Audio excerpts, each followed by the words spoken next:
આપ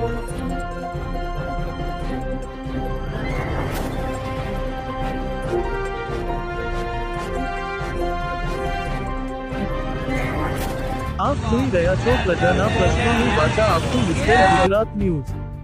નમસ્કાર। કચ્છ એબીવીપી દ્વારા આદિપુરના કોલેજ સર્કલ પર વિરોધ પ્રદર્શન। વિદ્યાર્થીઓની અટકેલ સ્કોલરશિપ બાબતે રસ્તા પર ઉતરી કર્યું વિરોધ પ્રદર્શન। વિરોધ પ્રદર્શન બાદ એબીવીપી દ્વારા અંજાર ડેપ્યુટી કલેક્ટરને આવેદનપત્ર પાઠવ્યું। ગુજરાતમાં હજારો વિદ્યાર્થીઓની સ્કોલરશિપ અટવાઈ, બાકી રકમ તાત્કાલિક ચૂકવવાની વાની માંગ। ગુજરાતની વિવિધ શાળાઓ, કોલેજો અને યુનિવર્સિટીઓમાં અભ્યાસ કરતા વિદ્યાર્થીઓની સ્કોલરશિપની રકમ બાકી હોવાનો મુદ્દો એસસી, એસટી, એસઈબીસી, ઈડબ્લ્યુએસ સહિતના પાત્ર વિદ્યાર્થીઓની અનેક અરજીઓ હજુ પણ પેન્ડિંગ। એમવાયએસવાય, સીએમએસએસ, પ્રી મેટ્રિક અને પોસ્ટ મેટ્રિક સ્કોલરશિપની ચૂકવણીમાં વિલંબ। અનેક અરજીઓ વેરિફિકેશન, સેન્ક્શન અને પેમેન્ટ સ્ટેજમાં અટવાયેલી। ડીબીટી, આધાર એનપીસીઆઈ, બેંક અને ઇન્સ્ટિટ્યૂટ વેરિફિકેશન જેવી ટેકનિકલ સમસ્યાઓથી ચૂકવણી અટકી। સ્કોલરશિપ ન મળતા વિદ્યાર્થીઓને ફી, હોસ્ટેલ, પુસ્તકો અને અન્ય ખર્ચમાં મુશ્કેલી। આર્થિક રીતે નબળા વિદ્યાર્થીઓ અને તેમના વાલીઓ પર વધ્યો ભાર। અખિલ ભારતીય વિદ્યાર્થી પરિષદ એબીવીપી દ્વારા રાજ્ય સરકારને રજૂઆત। બાકી રહેલી સ્કોલરશિપની રકમ તાત્કાલિક વિદ્યાર્થીઓના ખાતામાં જમા કરાવવા માંગ। પેન્ડિંગ અરજીઓનો સમયબદ્ધ નિકાલ કરવા સરકાર સમક્ષ ઉગ્ર રજૂઆત। બાઇટ સુનિલ આહિર, જિલ્લા સંયોજક પૂર્વ કચ્છ। રિપોર્ટ અજબ કુમાર મકવાણા।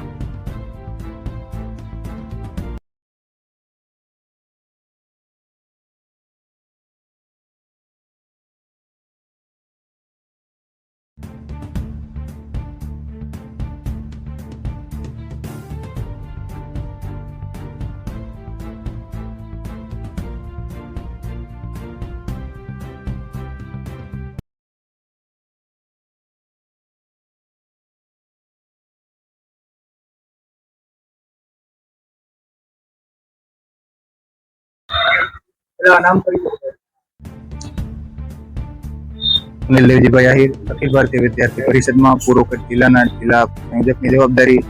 આજરોજ જિલ્લા કેન્દ્ર એટલે કે આદિપુર અને ગાંધીધામ મધ્યે વિરોધ પ્રદર્શન કરવામાં આવ્યું અને ડેપ્યુટી કલેક્ટર અંજાર ખાતે આવેદનપત્ર આપવામાં આવ્યું।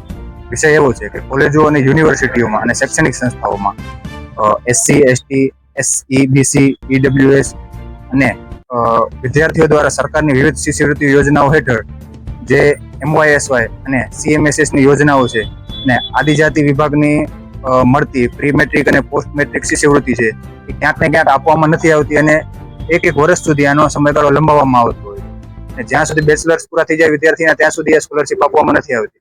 તો આ એમવાયએસવાય એટલે કે મુખ્યમંત્રી યુવા સ્વાવલંબન યોજના અને સીએમએસએસ એટલે કે સુનિલ દેવજીભાઈ આહિર, અખિલ ભારતીય વિદ્યાર્થી પરિષદમાં પૂર્વ કચ્છ જિલ્લાના જિલ્લા સંયોજકની જવાબદારી। આજરોજ પૂર્વ કચ્છ જિલ્લામાં જિલ્લા કેન્દ્ર એટલે કે ગાંધીધામ આદિપુર કોલેજ સર્કલ પાસે વિરોધ પ્રદર્શન કરવામાં આવ્યું। ત્યારબાદ અંજાર ડીસી ડેપ્યુટી કલેક્ટર ઓફિસે આવેદનપત્ર આપવામાં આવ્યું। વિષય એવો છે કે ગુજરાતની વિવિધ શાળાઓ, કોલેજો અને યુનિવર્સિટીઓ તથા શૈક્ષણિક સંસ્થાઓમાં એસસી, એસટી, એસસીબીસી, ઈડબ્લ્યુએસ તથા અન્ય વિદ્યાર્થીઓ દ્વારા સરકારની વિવિધ શિષ્યવૃત્તિ યોજનાઓ હેઠળ નિયમિત રીતે અરજીઓ કરવામાં આવે છે। ક્યાંક ને ક્યાંક અરજીઓ થાળે પડી જાય છે અને એક વર્ષ સુધી શિષ્યવૃત્તિ વિદ્યાર્થીઓને આપવામાં નથી આવતી। આપને ખ્યાલ હશે કે અમુક વિદ્યાર્થીઓનો વર્ગ એવો છે કે જે માત્ર ને માત્ર શિષ્યવૃત્તિના આધારે જ પોતાનું શિક્ષણ મેળવતું હોય। શિષ્યવૃત્તિ આવવાનું બંધ થઈ જાય એટલે એમની આર્થિક પરિસ્થિતિ એવી નથી હોતી કે એ પોતાની ફીસ ભરી શકે અને શિક્ષણ મેળવી શકે। તો આવા વિદ્યાર્થીઓને યોગ્ય રીતે અને સમયસર રીતે પોતાની શિષ્યવૃત્તિ મળવી જોઈએ। શિષ્યવૃત્તિમાં કઈ કઈ સ્કીમો, તો એમવાયએસવાય અને સીએમએસએસ ની સ્કીમો જે છે એ આપવામાં યોગ્ય રીતે નથી આવતી અને સમયસર આપવામાં નથી આવતી। આખા પૂરા આપણા ગુજરાત પ્રાંતમાં બધા જિલ્લા મથકો ઉપર આજે પ્રદર્શન કરવામાં આવ્યો છે અને આવેદનપત્ર આપવામાં આવ્યું છે અને અમારો પ્રશ્ન ઉકેલવામાં નહીં આવે તો આગળ જતા અમે ઉગ્રથી ઉગ્ર આંદોલન કરશું અને આવેદનપત્ર આપશું।